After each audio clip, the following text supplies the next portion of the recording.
it's time to define how polar coordinates are going to work when we combine that with what we've learned about complex numbers and how to graph them on a coordinate plane. So you'll notice this is no longer a rectangular looking coordinate plane. Now it looks more like a polar coordinate plane. It has radius going out this way, and it has angles. And you can see these things measured out by those dotted lines.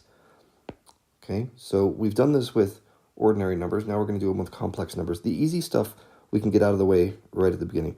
Right, the real part of this one is negative 5/2.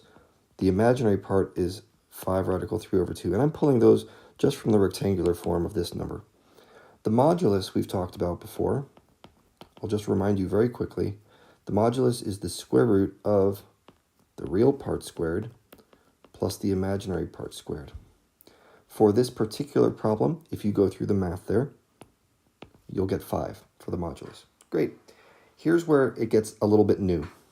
We've got two ideas here, the argument and the principal argument. They're going to be slightly different ways of describing basically the angle in polar coordinates.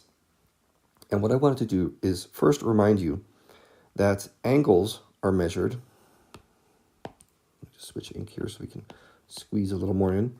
Tangent of theta equals y over x. If you remember that conversion equation going from polar to rectangular coordinates, that's going to be very useful for us here. In complex coordinate planes, the imaginary axis is y, the real axis is x. So for us, what we're really talking about here is the imaginary part divided by the real part. Okay?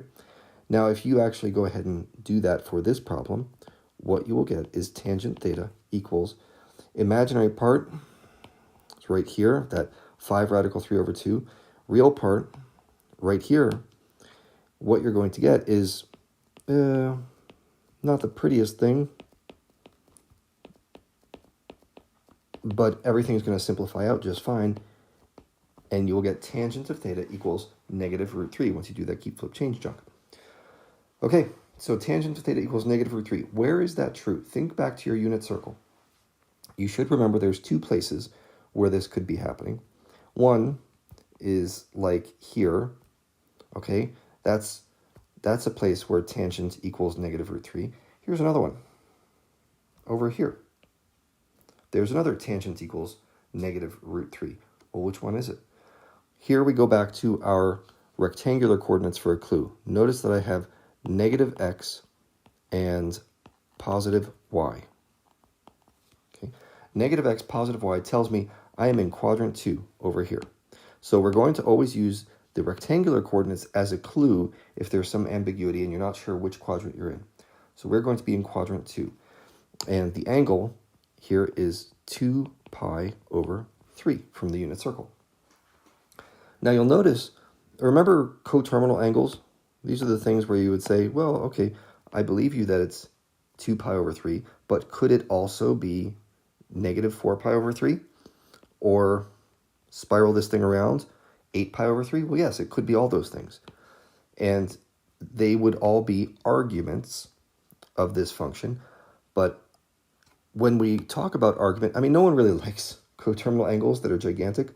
So by tradition, when we talk about the argument, we typically confine ourselves to the interval 0 to 2 pi, just to keep things from getting gross. Okay, so that's enough about argument.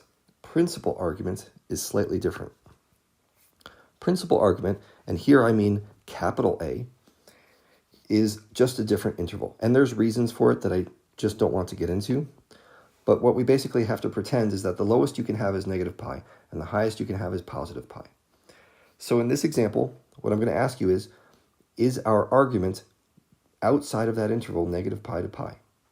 Is 2 pi over 3 bigger than pi? It is not. So we can use that for our principal argument just fine. Where might it have made a difference? Well, I'll give you an example, and I'm just going to make this one up.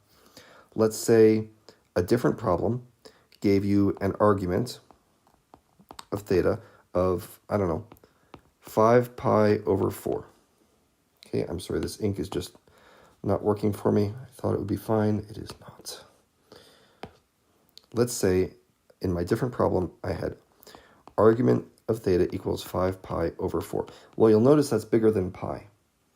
So we would have to adjust things when we go to the principal argument and say, that one is too big.